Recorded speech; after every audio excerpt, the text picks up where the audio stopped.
Muy bien. Sí, muchas gracias. Voy a explicar brevemente mi voto. Creo que es justo comenzar reconociendo que la Ley de Garantía de Ingresos y para la Inclusión Social habilita, sin dudas, el mejor y más completo sistema de protección social de toda España.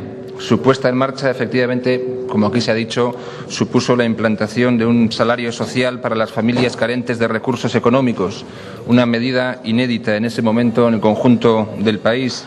Este sistema se ha ido ampliando progresivamente desde entonces. Los fondos destinados a este fin se han multiplicado por 6 desde 1993, año en el que la dotación fue de 60 millones de euros, hasta llegar al máximo histórico de casi 400 millones de euros previstos para este año, pese a que entre 2003 y 2007 tuvimos en Euskadi casi pleno empleo. El último dato de noviembre nos señala que se han superado los 55.000 perceptores. Desde el inicio de la crisis en 2007, los fondos destinados a este fin casi se han duplicado, al pasar de 233 millones a los más de 400 que se prevén gastar en 2012 y, como decía antes, se ha multiplicado por 6 desde 1993. En las últimas décadas las ayudas se han ampliado.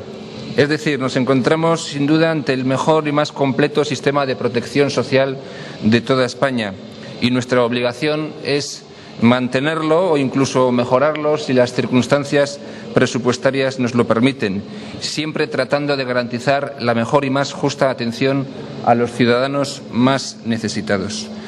El Gobierno nos ha planteado una modificación legal que impulsa recortes para, según sus explicaciones, hacer viable el sistema. Sin embargo, y aunque, como digo, el sistema es extraordinario y sin parangón en el resto de España, creo que debemos indignarnos o protestar o levantar la voz si el recorte de recursos para los que más sufren no va acompañado de otro tipo de medidas que los justifiquen.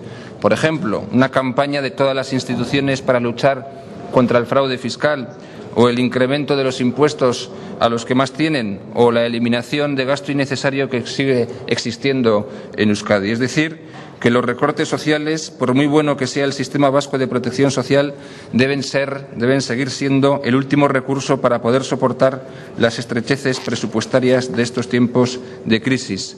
Por lo demás, el Gobierno nos ha planteado la ampliación de 1 a 3 años en el requisito de empadronamiento para el acceso a las ayudas, medida que hemos rechazado con nuestro voto, y plantea algunas otras modificaciones. Bien, tramitar la renta de garantía de ingresos y la prestación complementaria de vivienda desde Lanbide, y bien también el vincular estas ayudas al empleo. Es obvio que el empleo de los beneficiarios debe ser el objetivo prioritario, no para dejar de pagarles, sino más bien, sobre todo, para permitir su acomodo en la sociedad, sin olvidar en todo caso que existen colectivos especialmente vulnerables y cuya empleabilidad será mucho más complicada. Por otro lado, compartimos el hecho de que las ayudas de emergencia social, urgentes y no periódicas, sean gestionadas por los ayuntamientos. Por esto hemos votado en contra de las enmiendas planteadas por el Grupo Nacionalistas Vascos, Eusko Alkartasuna o Aralar, que planteaban que fueran gestionadas por el Lanbide. De ahí nuestro voto, como decía. Por lo demás, rechazamos discursos que pretenden convertir en sospechosos a los beneficiarios de las ayudas sociales.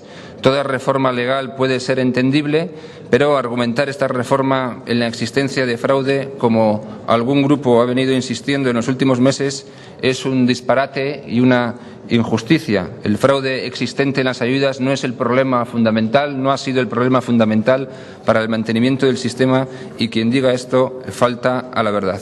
En definitiva, por todas estas razones nos hemos abstenido finalmente en lo que es la modificación de esta ley. No apoyamos esta modificación legal y hemos ido, por tanto, a la abstención. Muchas gracias.